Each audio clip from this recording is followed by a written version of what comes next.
কত সাধনার পরে বোর্ড সভাপতি হনু। লাস্টের কয়টা ম্যাচ তো সভাপতি হওয়ার চিন্তাতে আমি খেলবেরই পাইনি ঠিক মতো, খালি তাড়াতাড়ি আউট হয়ে গেছি। হা, আমি এখন সভাপতি, সেটা জিঙ্গা করেই হোক। তা বাপু, তুমি খুবই ভাগ্যবান। দেশের ইতিহাসে এত কম বয়সে কেউ বোর্ড সভাপতি হয়নি। তোমাকে দেখনু যে এত কম বয়সে তুমি সভাপতি হয়ে দেখে দিলে। আরো কম বয়সে হওয়ার কথা আসলো, বুঝছেন, সে চেষ্টাও কম করিনি। আরো কম বয়সে হবার চাইলে তুমি, তা হবার পাওনি কৃষক? হ্যাঁ, হওয়ার পাইনি মানে তখন তেলবাজি কম করিনি, কিন্তু তেল মারার লোক আরো আসলো, বুঝছেন। কিন্তু এখন যে তেলের সংকট, তো এখন তেলটা মনে হয় সেজন্য কাজে লাগলো। তুমি কিন্তু একটা জিনিস খুব ভালো করে প্রমাণ করলে, তেল দিয়েও কাম হয়। তেল দিয়ে যে কাম হয় সেটা তো আমরা ভুলেই গেছি। আপনি মুরব্বী মানুষ, আপনাকে আর কি বুঝাই আমি কন।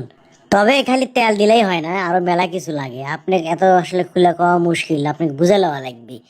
যেমন মনে করেন যে ইন্ডিয়ার বাংলাদেশ খেলবে গেল না বিশ্বকাপ, এটা আমি বিরোধিতা করছি, এটাও কামড় দিছে। হ্যাঁ, আমি তো দেখছি তুমি মেলা প্রতিবাদ করছো ইন্ডিয়াত কৃষক খেলবার গেল না।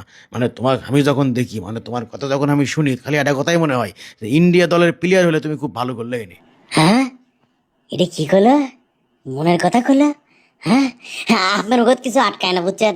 ও মা, স্যাংরা আবার দেখি ঢঙও করে। আপনি যেটা করে করছেন সেটা তো আর কোনোদিন সম্ভব নয়, তাই লয়। কিন্তু আমি যেটা করা লাগে সেটা ঠিক মতোই করছি, সেই কারণে আজকে আমি সভাপতি। শোনো, কম বয়সে সভাপতি হছো, এটা কথা মনে থুইও।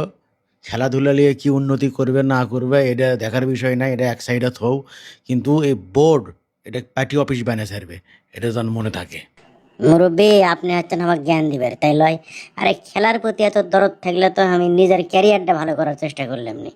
আমার যা দরকার তা আমি পাচ্ছি। আমার দরকার ক্ষমতা, পাওয়ার, নাম ডাক, সভাপতি হচ্ছি, আজ সাইন করলো। খেলার যা হয় হোক, নিজের লাইফটা সাইন করলো।